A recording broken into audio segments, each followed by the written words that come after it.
Ancient aliens and UFOs, or unidentified flying objects, have been the stuff of legends for centuries. Modern eyewitness accounts began to surface as early as the latter part of the 19th century, with reports of mystery airships appearing in U.S. newspapers. During World War II, Allied airmen's eerie tales of encountering mysterious Foo Fighters captured our collective imagination, but it was after the Cold War that UFO sightings really took off.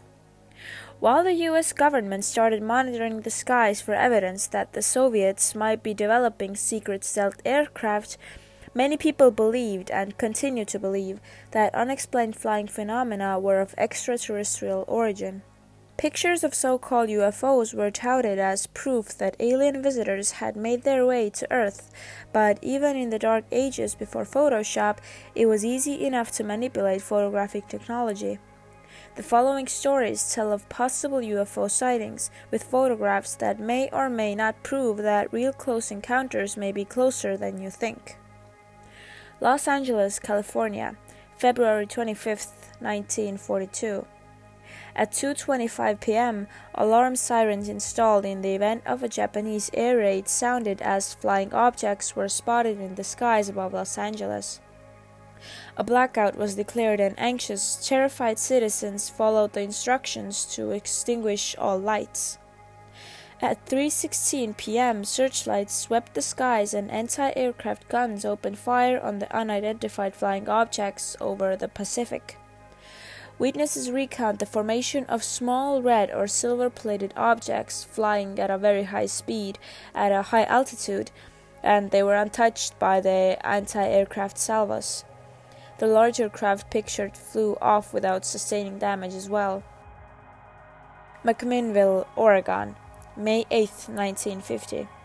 Photographed by Paul Trent after his wife spotted a strange object in the sky, these images were published in a local newspaper in McMinnville, Oregon. The photos were later published in the June 26, 1955 edition of Life magazine. The rest is history. Washington, D.C., July 19, 1952. Early in the history of ufology, the study of unidentified flying objects, in the United States, extraterrestrial visitors may have made themselves known to the leaders of the free world by allegedly buzzing over the White House, the Capitol building, and the Pentagon. Washington National Airport and Andrews Air Force Base picked up a number of UFOs on their radar screens on July 19, 1952, beginning a wave of sightings that are still truly unexplained to this day. Rosetta, Natal, South Africa, July 17, 1956. This famous photograph is part of a series of 7 similar images and was taken in the Drakensberg Mountains by a well-respected member of South African society. The photographer maintained the veracity of her sightings for the remainder of her life. She passed away in 1994. Santa Ana, California, August 3, 1965. This photograph was taken by highway traffic engineer Rex Heflin while driving near the Santa Ana freeway. Heflin did not report his sighting, however. His pictures were published by the Santa Ana Register on August 20, 1965. The photos were reportedly confiscated and controversy arose regarding their authenticity. Tulsa, Oklahoma, 1965. In 1965, a series of strange low-flying objects were reported almost nightly by people of all ages and walks of life across the United States. As the year progressed, the number of these reports rose dramatically. On the night of August 2, 1965, thousands of people in 4 Midwestern states witnessed spectacular aerial displays by large formations of UFOs. That same night, a multicolored disc was photographed in Tulsa, Oklahoma, as it was observed performing low-altitude maneuvers. This picture was extensively analyzed, pronounced authentic, and later published by Life magazine. Provo, Utah, July 1966. This pilot of a twin-engine USAF C-47 Skytrain transport aircraft took this photograph at approximately 11 a.m. on a July morning in 1966, as he was flying over the Rocky Mountains. about 40 kilometers southwest of Provo, Utah. The Condon Committee from University of Colorado, a group founded by the United States Air Force to study unidentified flying objects, analyzed the negative and concluded that the photograph depicts an ordinary object thrown in the air. Many ufologists disagreed with their conclusion. Woonsocket, Rhode Island, 1967. This daytime photograph of a slightly asymmetrical hubcap-shaped object with a small dome and aerial extending from the bottom was taken in East Woonsocket, Rhode Island by Harold Trudell. Trudell also believed he was in mental contact with space people who were sending him telepathic messages to let him know where and when they would appear. Costa Rica, September 4, 1971. An official mapping aircraft of the Costa Rican government took this photograph in 1971. The aircraft was flying at an altitude of 10,000 feet over Lago de Cote. An investigation was unable to identify the object as a known aircraft. No earthly criteria have ever been given to explain the object. Debunkers took some stabs at it, but the photograph is still recognized as authentic by most investigators.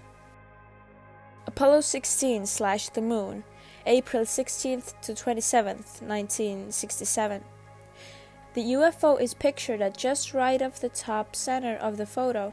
No explanation has been given for the object. Tavernes, France, 1974. This classic image was taken by an anonymous French medical doctor in Var, France. Skeptics tried to discredit the picture of the grounds that luminous rays cannot end like this. Normally they do not, however, there are other possible explanations, such as these are not luminous rays at all, but light emissions resulting from ionized air. Many still believe the object in the photograph is a UFO. Waterbury, Connecticut, 1987. Randy Etting, a commercial airline pilot with over 30 years' experience, spent a lot of time looking at the sky. On the night he took this photograph, he'd witnessed a number of orange and red lights approaching from the west. He got his binoculars and called his neighbors to come outside. By this time, the object was a great deal closer and seemed to be over I-84, just east of Etting's home. He reported that the lights were shimmering like distortion from engine heat, but he could hear no sound. As the UFO passed over I-84, cars in both the east and westbound lanes began pulling over and stopping, he stated. The UFO displayed a semicircular pattern of very bright multicolored lights. 5 motorists reported that as the object became visible, a number of cars lost power and had to pull off the highway. Gulf Breeze, Florida, 1987. In November 1987, the Gulf Breeze Sentinel published a group of UFO photos they had gotten from a local contractor named Ed Walters.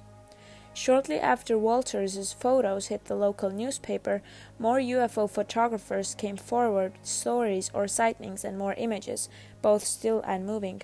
However, thanks to a subsequent Pensacola News Journal feature with reporter Craig Myers, the Sentinel's coverage was dismissed as uncritical and sensationalist. Using the styrofoam UFO model found in the attic of the house where Walters was living when the Sentinel photos were first published, Myers was able to duplicate the original photos almost shot for shot.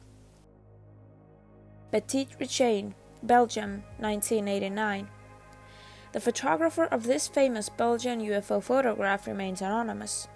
Taken on an April night during a well-documented UFO wave, the photo shows a triangle-shaped object with lights. As the original photo was too dark for the outline of the object to be seen clearly, it was subsequently enhanced, but that is supposedly the only correction made. Puebla, Mexico, December 21, 1944. Carlos Diaz, a photographer with an extensive collection of UFO images, shot this image while taking photos of the eruption of Mount Popocatépetl in Puebla, Mexico. The photo shows a glowing, yellowish, disc-shaped object with a red hue toward the top, and windows or portholes.